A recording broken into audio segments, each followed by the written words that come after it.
And welcome to yet again another episode of Devil Dash. I am Wills, joined here by Josh. And Josh, we had a pretty fun game this weekend. ASC's only gotten 3 games this season, but the last one was worth the wait. That's for sure. 70-7, the final score in this Territorial Cup game, and it really from the opening kickoff wasn't.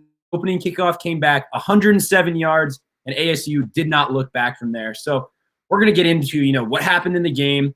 Was this, Jaden Daniels' best game of the year? I know there's only 3 games and it's the only win, but we're going to get into that. And then Sun Devils' next opponent, Oregon State, in championship weekend. Well, what do they offer, and what does this matchup look like? So we're going to start off by jumping straight into Sorry, I just messed up there. We're going to jump straight into the game. Josh, 70-7 beatdown. Tell me what you saw and what went down.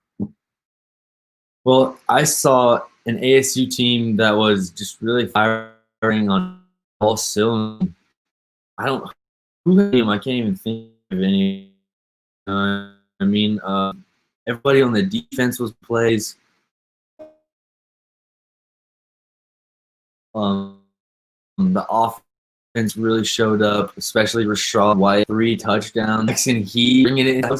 I'm pretty sure Jackson he's the first Chinese-born player in the NCAA scored a touchdown and playing. And hey, we're glad to have him on our team in the Pac-12, making waves, because we know the Pac-12 likes to get disrespected by everybody. But man, I was just so happy to see the Sun Devils come out to this game and just put a whooping on the kitty. Yeah, and we needed one. I mean, we've arguably been hit hardest by COVID out of anyone in the country. I mean, with being in the Pac-12 and, 3 games getting canceled in a row, it's hard to make an argument that anyone's been hit harder in college football than ASU.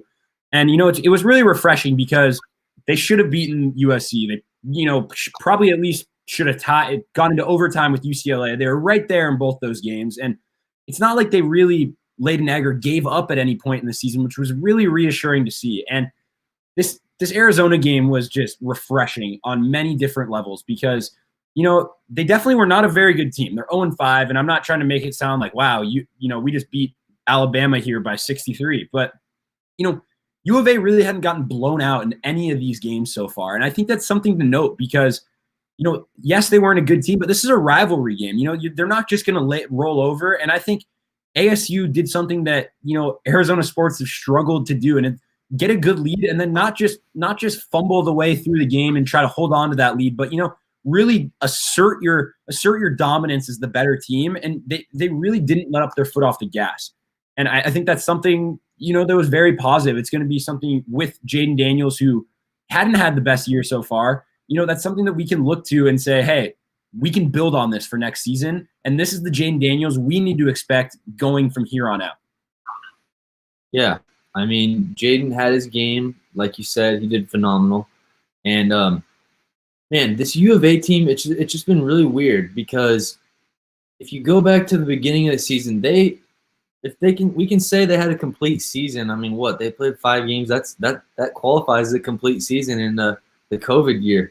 So, and they played USC really good, really well at home, and we played them at home, and that's something that me and Ryan talked about in our crossover.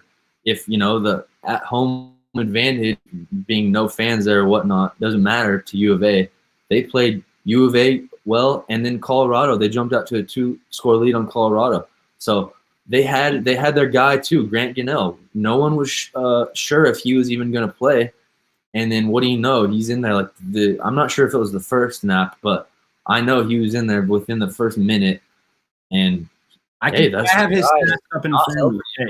He did, 12 for 17, 78 yards and a touchdown. So it's not like he was a minor part of this game. He got his opportunity to put his footprint on this game, but when you're completing 12 passes for 78 yards, you're pretty much throwing dump downs. And that's something you're not going to win a lot of games doing that. There's a reason they ended up getting, Rhett Rodriguez in, and then they got Will Plummer in. So they went through 3 quarterbacks. But, where do you think it's hard to say anyone was better than the other, but in the 70-7 beatdown, was it the defense that really led it with I think it was seven turnovers, 6 turnovers. They had, if you turn the ball over 6 times, you're not going to win any games. I would like to find a stat to see if any teams won after turning the ball over 6 times. But defense is probably the obvious answer. But where do you think the Sun Devils really excelled in this game? Look, I feel like you're leaning defense, and I fully back you on that. But at the same time, I'm going to say offense because ASU, I just looked at the turnover stats. ASU had 0 turnovers. Hey, that's impressive. I'm pretty sure in the 2 games we played this year, Rusty in both of them had a turnover, and those have been both from running back fumbles. And, that's good to see these young guys actually hold on to the ball, make plays, and just, play some clean football, because that's another thing that can really hurt any team out there is just penalties. And we saw last week against UCLA, we fumbled on the 1-yard line, and that was the deciding factor in the game, was the fumble on the 1-yard line. And we muff up. Yeah, it's hard to say the defense didn't win the game, but that being said, I really want to give a shout out to the special teams. A lot of times people say you have to win in all 3 phases: offense, defense, and special teams. But especially in a rivalry game, when you go out and send a message that we did on the opening kickoff, like, we're going to punch you in the face from here on out for the next 60 minutes, and it's how you're going to deal with it. And, UVA didn't deal with it. They rolled over basically right after that. It was 3 seconds into the game. They were down 7-0, and I think it was 2 offensive plays later they fumbled. ASU's first offensive play of the game, ran it in for a touchdown. And that was pretty much the game. I think it was, 55 seconds into the game, and it was pretty much over. And it was, as fans, you're watching the game, and you're like, all right, bring it on. Let's keep scoring. Another interesting part about this is I think the starters stayed in, not necessarily disrespectfully too long, but, in normal – hear me out here. In normal games, the starters get pulled earlier than they did in this game with the score what it was, because, you don't want to embarrass another team. But I think ASU as fans, we got a little more enjoyment out of this because they've only played 2 games so far this season. So, how are you going to go up to Jaden Daniels, who's put in all this time, and say, hey, man, we're going to pull you because you scored too many points? He's going to say, no, coach, I've played 2 games this year. I want to get at least 3 quarters into this game. And I think we saw that ASU was not letting their foot up off the gas. They had 42 at half and then at 70 at the end of the game. Like, what an incredible performance. Yeah, and it's really good to see Herm just keep his foot on the pedal during a rivalry game.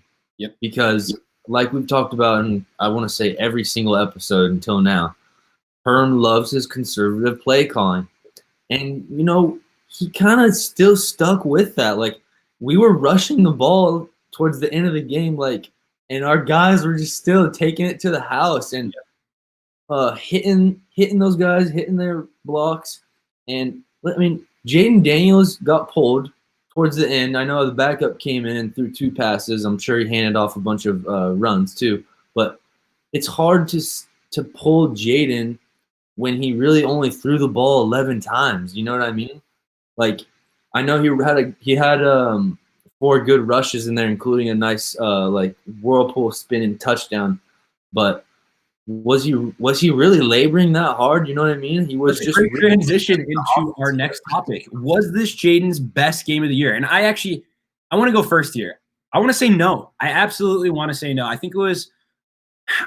It's so hard when you look at the stats, and obviously you got to win. He completed 9 passes. Our leading receiver only had 2 receptions. So I know he threw 9 passes for 203 yards and 2 touchdowns. Fantastic. Love that. I will take that every day of the week. I'm not complaining about that. But, there's games, USC, UCLA, where he did not have his best game, but he was, making an imprint on the game. 3rd down and 5, and he runs for 6 yards. That's the stuff that makes Jaden Daniels special. His stats were good, but he didn't do anything special this game. Against USC, he put together a few drives, not enough to call it, a great game, but UCLA had better stats. We scored more points. We just didn't really get the defense that we, had the first and third game. But I'm going to say no, this wasn't Jaden Daniels' best game. And to be honest, I don't have an answer if it's UCLA or USC, but this game, I'm going to say no. I watched all three, and I just, I was so impressed elsewhere with every other every other part of ASU's game. But other games hasn't been like that, where Jaden still was, kind of a shining star in some of those other games. But what do you think? Yeah, I mean, I agree with you in a sense that Jaden had more of an impact by himself. You think about him by himself leading the team in the past 2 games, but I'm gonna have to go with his performance in the Arizona game because hey, we got the W, boys, and that's all that matters at the end of the day. It's a fair argument. I just look at it, like USC game. We were winning, and Jaden had the opportunity to, add on more points. But really, at the end of the game, when we were up 13 points, USC scored a touchdown, got the onside kick, and scored another touchdown. So I kind of look at that in the way of like Jaden had the lead and had the chance to add more, but he didn't really get a chance to protect his lead in that game. It's not like USC scored a touchdown, kicked it off, and then Jaden went on a 3-and-out in a clutch game. And both games, UCLA and USC, he had an opportunity to drive either tie or put us in a position to win the game, which he couldn't do. But he still played well. And I think statistically, this is definitely his best game. But, I mean, just from what we expect of Jaden, I think we expect more than all 3 of these games. And I think this is a great stepping stone for, the below average season he's had so far.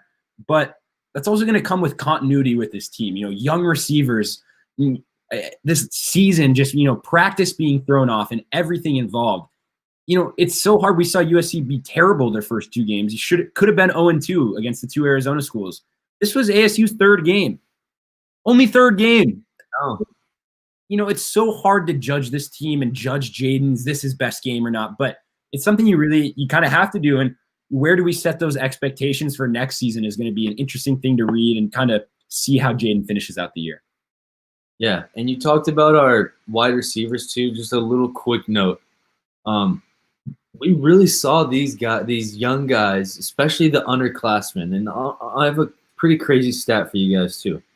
ASU underclassmen accounted for 285 yards of total offense and 4 touchdowns. Like, that's just something you love to see out of especially a young team, and that really helps recruiting too. But Johnny Wilson, 2 catches for 50 yards. I feel like we've really been waiting for that. It's not even – he didn't get a touchdown, but it's still really, really good to see him, spread out 2 catches with a long of 37 yards. Yep. And finally get some good yardage, good catches under his feet, as well as Ricky Pearsall. I mean, I'm pretty sure he's a freshman too, which is just great to see him come out and handle this offensive load he's got. Yeah, it's just what we saw from this game, and it's there's probably not going to be another territorial cup like it in the near future, but we didn't rely on Jaden to win us the game. We didn't rely on Rashad White or DeMonte Tranum to win the game. We didn't rely on Frank Darby to go out and get 8 catches. Like I said, our leading receiver had 2 receptions. That is the most receptions out of anyone on the team. And, when you put up 20 points, 70 points in a game, at least personally, I think, all right, I'm about to go look at this box score, and the quarterback's going to have thrown for 450 yards, 6 touchdowns, and, maybe a pick or 2. Jaden Daniels didn't have that game. Our receivers didn't have that game, but simply because we didn't need them to. And another thing I thought was an interesting nugget about this game is before the season, you and I had talked about this a lot. I urged the defense to kind of find their identity. What is this defense going to be? And I wanted them to be a team that's going to heavily rush the passer. And with that, you force the quarterback to make bad decisions and you create turnovers. So I was, I was watching the game, and I was obviously just thrilled with every point scored. But looking at the stats after, man, how many sacks did we have? 5, 6, 7. We had 1 sack. We didn't rush the quarterback, and maybe that's what this team's identity is. Maybe it's we are going to play our man. We're going to rush. We're going to try to get pressure with 4 and force the quarterback to throw it into a tight window that we're going to play disciplined football. And again, it's you Arizona, so. really hard to kind of measure where this defensive performance, if it was, obviously it was us outplaying them, but how much of them being pretty bad was a product of that. Yeah. And I mean, I still think it's just a great win for us. I mean, taking everything into account, this whole season, just a great, like you said, you got to show on all three facets of the ball: special teams, defense, and offense, and they were all there. Yeah, and so I mean, we saw the 7-7 drubbing. Our last topic of the day, Josh, probably the last game for ASU this season. I don't think they're bowl eligible. Actually, I know they're not bowl eligible, and even if they were, after having 3 weeks of COVID, I don't know if they would accept a bowl invite. So this is probably, I say probably very loosely, the last game of the season for ASU. What do you expect from ASU? Is it, do we expect them to be a dominant team? This Oregon State team has beaten Oregon. They've had some good wins, and they have the best running back in the Pac-12. So what ASU team are you expecting? This UCLA team, the U of A team, or somewhere in between? It's tough, Wills, because the first thing that came to my mind was I looked at the spread of this game, and it was Devils by 7. And I thought, whoa there. Hit the brakes, Jack. Really? Disrespected. We were getting disrespected. Oh, I thought you were saying that was too much. I was like, wow, I like that 7. And I was like, you know what? I'm just going to go out there and be like, Vegas, what do you think? Just go crazy. But then I started thinking, when they beat Oregon, they were playing at home, and the weather was not the best. It was really foggy that night.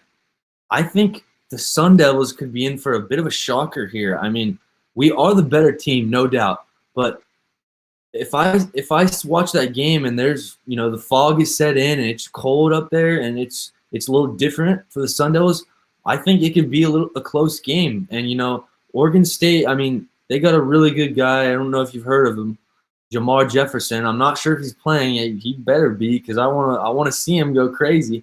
That dude's gonna put up a 5. Crazy. I want to see him have an average game. No, yeah. Well, don't jinx us. Don't jinx us now. This is something, you kind of brought up a bad memory of cold weather and fog at Oregon State, because I don't know exactly what year this was, but it was before you and I were, students of Arizona State. One of my favorite Sun Devils of all time, Taylor Kelly. I believe this was the first year ever that the college football playoff rankings were a thing. And ASU had beaten number 6, I believe. Number 6 Notre Dame at home that year. We're undefeated, maybe one loss, but we're a fantastic team with Jalen Strong and DJ Foster and a lot of great players. They went in with 2 games to go in the season. They had at Oregon State and at University of Arizona. 2 teams that were not – U of A was good that year. Oregon State was not. Near the bottom of the Pac-12. As they always are. But they went in, and it was one of those weird, 8 p.m. kickoffs, really late games, Pac-12 after dark. And ASU went out there and laid an egg. They were ranked number 6 in the country, Josh. When the college football playoff does their rankings and they show you the top 4 and then the 2 teams on the outside, ASU is listed as one of those teams on the outside. And it was one of the most ASU losses I've ever seen in my life, because it's a team, we've never been that good, and it was a team you're expected to beat. And not that ASU is anywhere close to even being ranked right now, but they have a history of kind of playing to their opponents. And I'm not saying Oregon State is a bad opponent like, University of Arizona was, and we kind of showed what we just did to a lesser opponent. So I don't know what to expect, but what I expect is for Arizona State to run the ball and run it efficiently. Rashad White and DeMonte Tranum are not going anywhere, and they're going to continue to pound the rock right in your face. And what this does is it sets up more of a reprieve for Jaden Daniels. He can do play action. They're going to have to respect the running back running the ball so he can run it more. And, they're going to have to pack the box more for Rashad White is running for almost 400 yards, So it's going to be, I expect them to run the ball. That's something that I expect to be consistent. Especially if Oregon State's going to be running clock with Jamar Jefferson if he does play. I expect us to run the ball heavily again and, trying to take the weight off Jaden Daniels. Yeah, the Sun Devils are going to do that. And what I'm hoping for in this game is I'm hoping for a little more Jaden razzle dazzle on the ground. Yeah. I want to see him rip off another, 58 or 48-yard run like he did last year against UCLA, or maybe it was it was UCLA. But and also I want to see Frank Darby catch a pass, because this could be his last year, and he had 0 catches against U of A. Why did he not catch a touchdown? My goodness, this dude's about to leave us, and he's not even playing. It's something to look for. Darby, man, not to sound selfish, because obviously I root for all Arizona State players, but Darby having a bad season could be somewhat of a blessing, because this season everyone's talked about it being so weird due to COVID, and kind of just throw it in the bin, because you can't really judge a team off 3 cancellations and stuff like that. And I know Darby had very high expectations, and I know Brandon Ayuk and N'Keal Harry there's been quotes about saying you're next to Frank Darby, like as the first round draft pick. Obviously, it's not going to happen. But that being said, him having a poor year could result in him coming back for another year. And if the Sun Devils do want to make a run at that Pac-12 South title next year with Utah and USC, he's going to be a big part of that. When we have a full 10-game schedule. What's that over there? Stop getting me excited. I know. Isn't it suck that we've waited so long for college football to get back? Our season's not even over yet, and we're already like, hey, we're looking forward to next season. And that's the life of an Arizona sports fan right there. Much summed it up.